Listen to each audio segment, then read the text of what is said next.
How do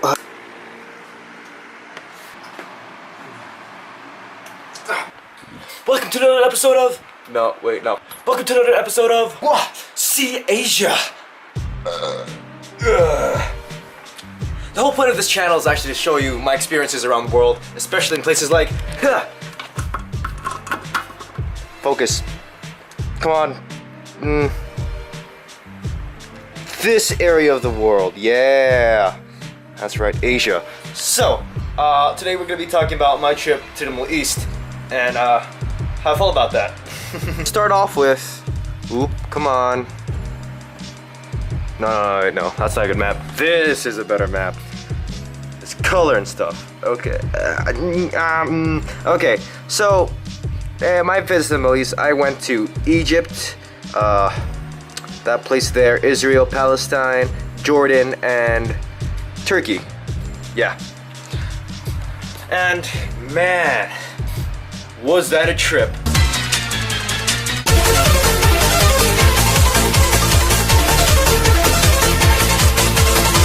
So,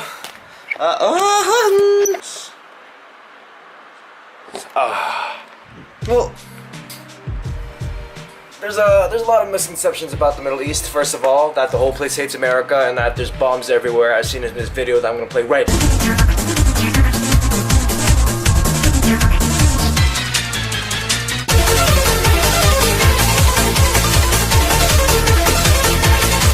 So there's a lot of misconceptions about the Middle East that people have, like how there's bombs everywhere and ISIS is like, you know,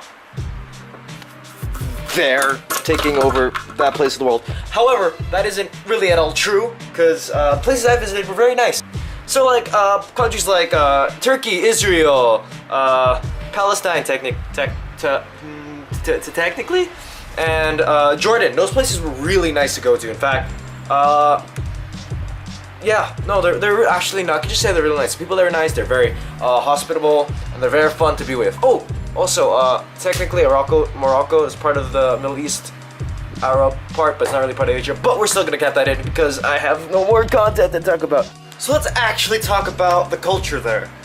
When I was actually there, I realized that, well, dancing is actually a huge part of the culture. Like, everywhere, every Middle Eastern country, there's at least one belly dancer and one guy dancing somewhere in some form. As seen in, well, since these videos.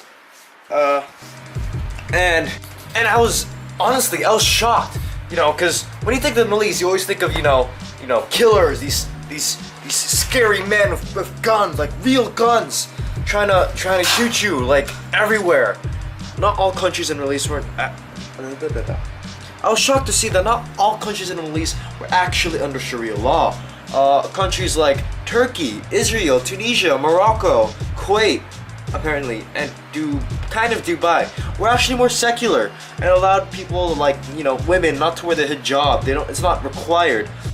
I was also shocked to see that, well, not all the people in the Middle East were actually Arabs. In fact, there's a lot of other people groups within the Middle East. People groups like the Kurds, the Persians, the Jews, well, of course, yes, the Arabs, and there's even some Africans there from mostly this area of the world, like Ethiopia. Yes, because apparently there's such thing as Ethiopian Jews.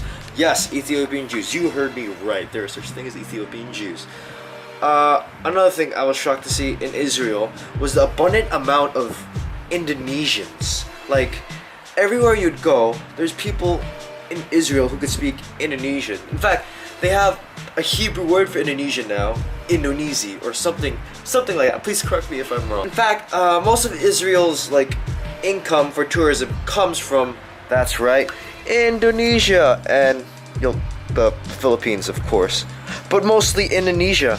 And I was really shocked, Indonesia more than the Philippines, because Philippines is actually a largely Catholic country. So more Indonesians coming to Israel means that there's more Christians in a Muslim country than there is in a Catholic country, which is like crazy. I also forgot to mention, but when I was in the Middle East, I literally died. The place is like burning hot. It's 55 Celsius. In fact, it is the hottest. It's one of the hottest places in the world. I was actually here around the Red Sea, and that is arguably the hottest place in the world. It gets up to 55 degrees Celsius around this area. I couldn't actually open my eyes properly, and wearing more clothes actually felt cooler than just wearing no clothes. So I guess, you know, wearing a hijab in that area isn't actually religious more fact, but it's also effective because you actually cool yourself down. So once again, I apologize for this makeshift setup for lighting. This thing broke and I'm left with this light.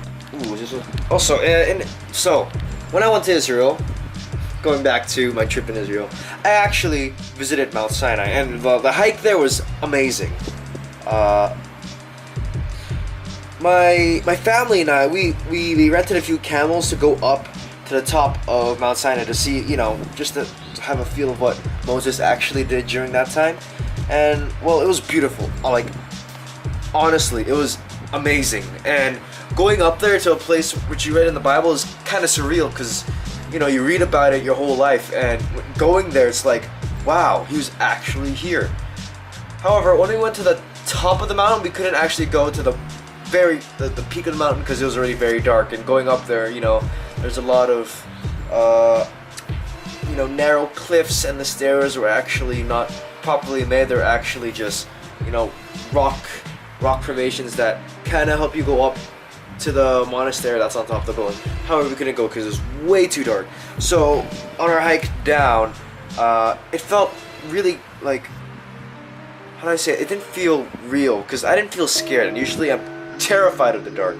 However, you know, going down that mountain, I felt safe, and that's weird. You don't really get that when you go down a mountain at night in a desert, because you're usually scared of snakes and scorpions, but I didn't feel that.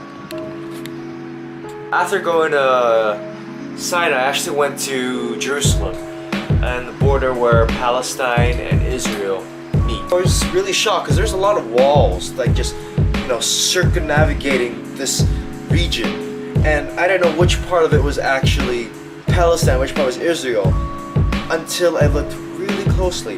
All the poor areas were actually Palestine, all the rich, like, upper class areas were Israel. So there's like this huge, like, divide between the two areas, just between walls, and that's like shocking. That's like Germany during the Cold War. Jews were actually very mixed, because after World War II, they're all sent to Israel, and all these different European nations have been mixed in with their blood. So they're like the Brazil of the Middle East. I would say so, personally.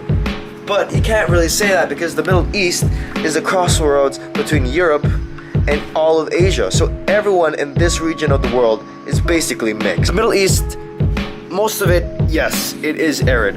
However, in places like the coast of Israel, Turkey, Lebanon, Cyprus, even Iran, they actually snow. Like, there's a lot of snow there, and it isn't all full of desert. It's actually full of trees and hills. Mediterranean weather, typical to what you see in Italy and Spain. However, when you go to Syria and Iraq, Saudi, Yemen, Dubai, those places, yes, those are arid. What those countries don't make up in their grass and their, like, water, they make up in oil. The whole place is full of oil in the more arid areas of the Middle East. Gas there is so cheap, it's cheaper than water. In this video, I'll just leave you with a few words.